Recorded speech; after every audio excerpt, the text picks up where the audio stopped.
My brothers and sisters, greetings. I'm pro-life leader Frank Pavone, director of Priests for Life. And on behalf of our multifaceted ministry, I want to give you greetings on the occasion of the Oklahoma March for Life, June the 7th of 2025. I am with you in spirit. I'm actually speaking today in Colorado. Otherwise, I would be there with you for this walk in Oklahoma. I want to thank you today for the progress you've made, for the witness you give to the pro-life cause.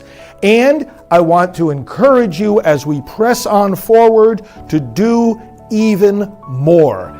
We at Priests for Life have had a beautiful relationship with so many of the pro-life communities in Oklahoma, so many of the groups. I want to acknowledge in particular Mr. Tony Lowinger, someone, of course, that so many of you know for his decades of work helping to run National Right to Life on the national level, and of course, helping to lead the pro-life efforts there in Oklahoma. He brought me into your state, one of my many visits all across your state, and gave me the great privilege of being able to speak in the legislature in the Capitol there in Oklahoma. I will always remember that experience and the great encouragement that it has brought to me and our entire team at Priests for Life to meet so many of the pro-life legislators there in Oklahoma over these many years. Thank you for your commitment, for your witness, for the great progress that you have made. And I want to acknowledge, of course, the Governor Stitt. I have had the privilege of meeting him and thanking him directly and personally for his work for the cause of the unborn, for the accomplishments with his very hand, with his very signature in bringing to the unborn the protection they enjoy today in your great state. Brothers and sisters, you know well, being in Oklahoma, that when we look across this great nation now in the era subsequent to the disastrous and erroneous Roe versus Wade decision, we see many places now where, to our great joy and satisfaction in the Lord, the unborn do have protection right from the beginning of their lives. Human rights begin when human lives begin. And the only morally coherent position to take in regard to abortion is that as soon as a human life begins, that's when the protection of that life under the law also begins. Oklahoma is among those states where we look at this great nation and we see the likes of Alabama and Arkansas protecting babies right from the start. When we see Idaho and Indiana, when we see Kentucky, Louisiana, Mississippi, and Missouri, when we see North and South Dakota, Tennessee, and Texas, and West Virginia, we also, among those places where the unborn are protected right from the beginning of their lives, we see the great state of Oklahoma. But we see one thing more, and you know this, and you should be proud of this. Of all those states I mentioned, who was first in bringing full protection to the unborn right from the beginning? Who was first in that lineup?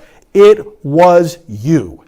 It was Oklahoma, leading the way to moral sanity. Isn't it amazing how we have lived for such a long time and we continue to live in a society that somehow considers it extreme to say that every child should be protected? It is not extreme. It is not insane. It is not excessive. It is not unreasonable to say every child should be protected. That's a conviction that comes from the very heart of our humanity. This is not an edict that comes from on high, whether from a political or a religious authority. This conviction that we must protect every child is as human as it gets. It's as basic as it gets.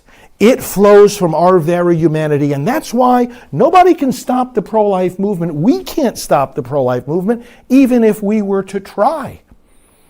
Because an organization can be dismantled, a particular entity can go out of business, a particular crowd can disperse, but this pro-life movement no matter what kind of efforts might hypothetically be made to destroy and dismantle it, will always rise right back up again, because this movement isn't organized from on high.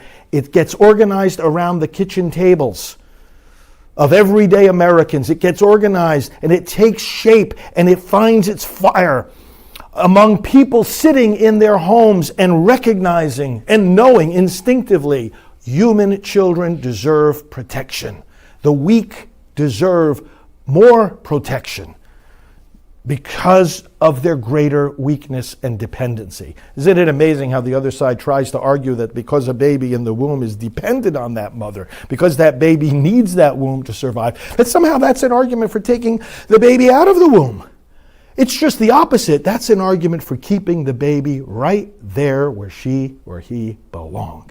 Brothers and sisters, thank you for being number one, leading the nation to the place where we all have to ultimately get. I have here, and you can find it on the Oklahoma government website, the numbers of abortions, legal induced abortions in Oklahoma from 2002 right up to last year.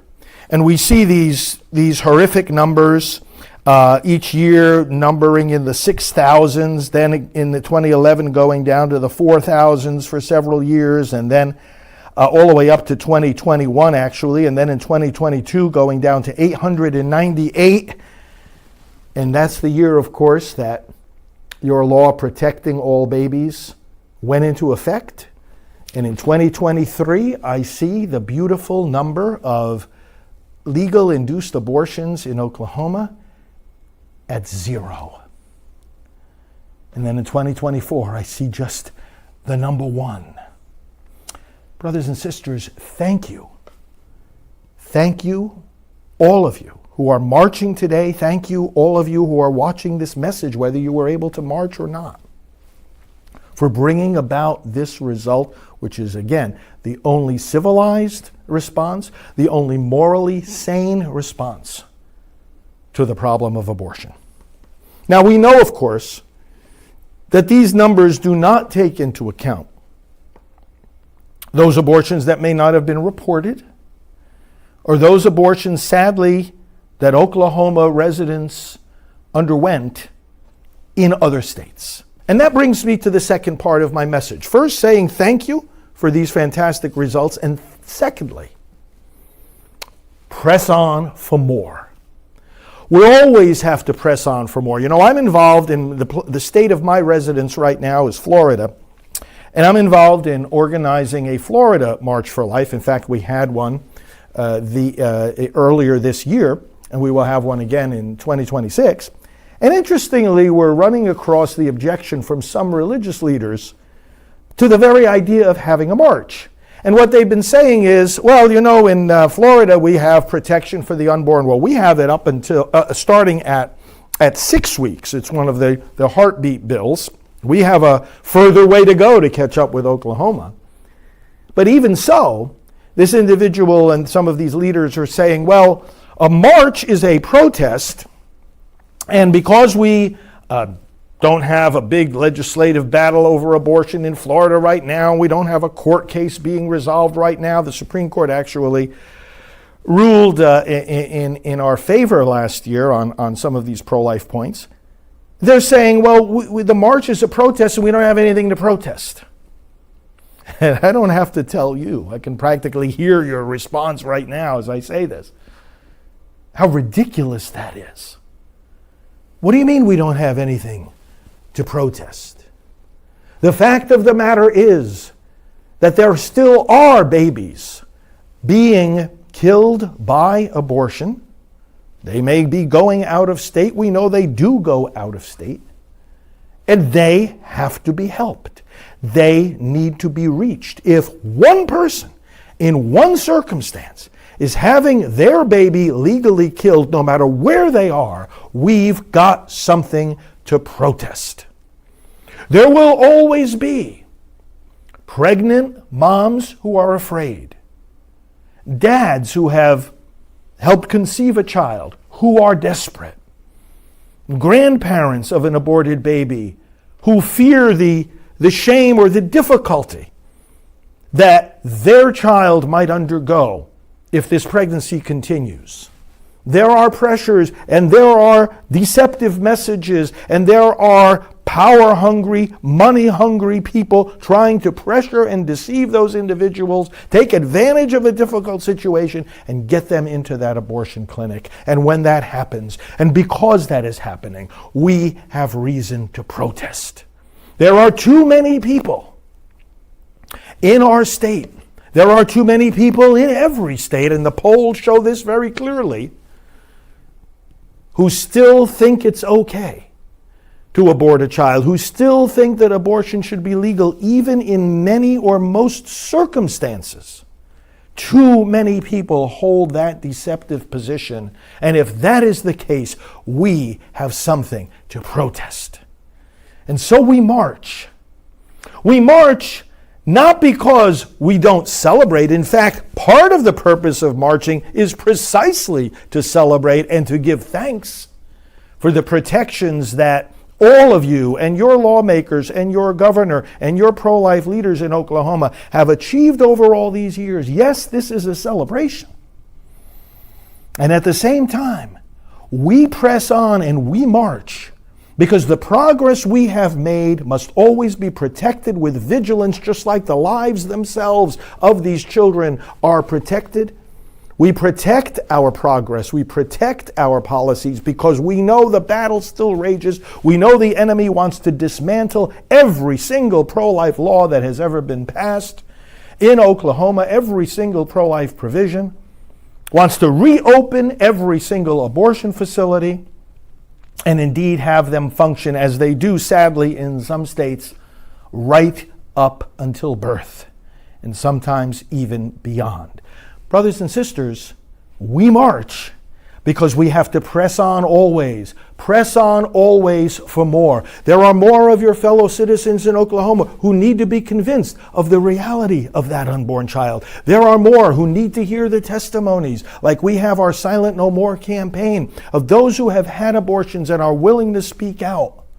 There are too many people who haven't heard yet these voices, and so we press on for more. There are still too many who seek elected office or who belong to the party that says abortion on demand without apology, still too many. And so we must march on, press on, continue to proclaim this message, continue to witness to this message, continue to let all those in our community who are indifferent to this message realize we have something to say, and we're never going to stop saying it. And to say to those who want us to disappear, we are never going to disappear. We are never going to become invisible. We are never going to take a back seat.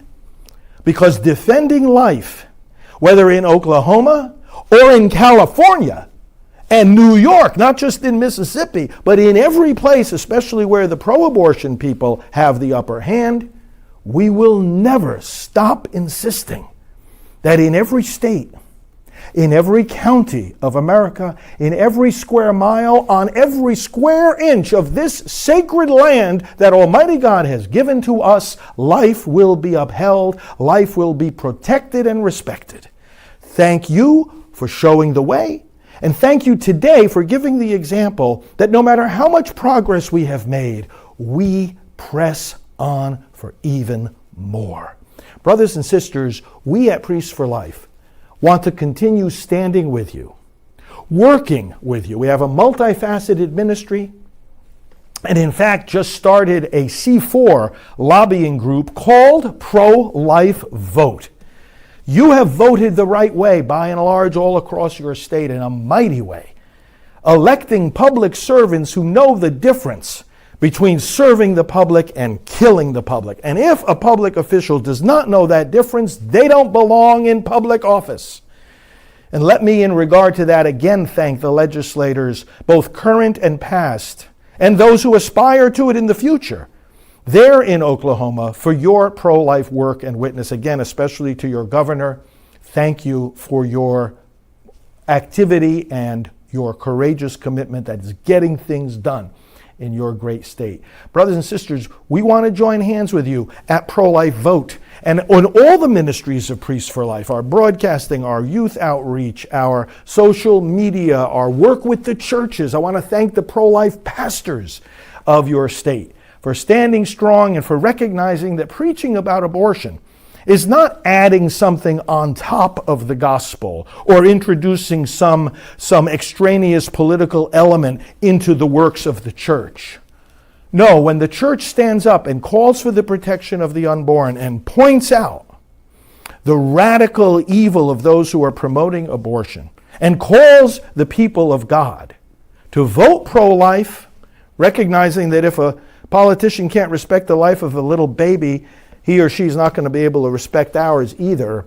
All of this is not the church being political, it's the church being the church. And if there's a problem today in regard to the relationship between church and politics, it's not that the church has become too political, it's that our politics have become too pagan.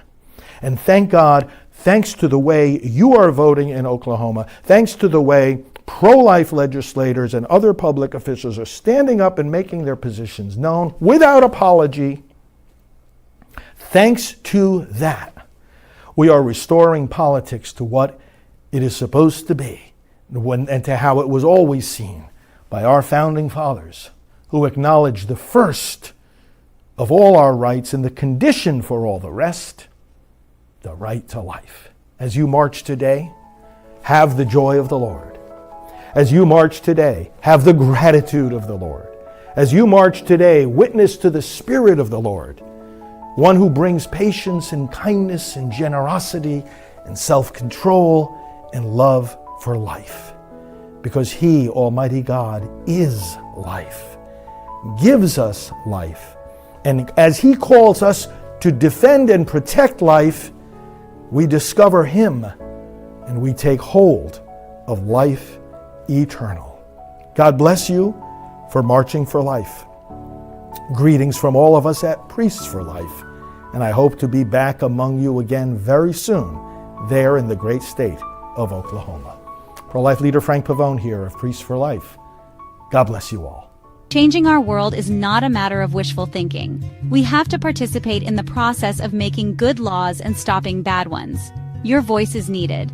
At stopabortionnow.org, you can sign up for email alerts that will call you to action when your lawmakers need to be urged to protect the unborn. These alerts make it easy. You will have the number to call and the message to convey. Progress cannot happen without you. Sign up for the action alerts today at stopabortionnow.org, sponsored by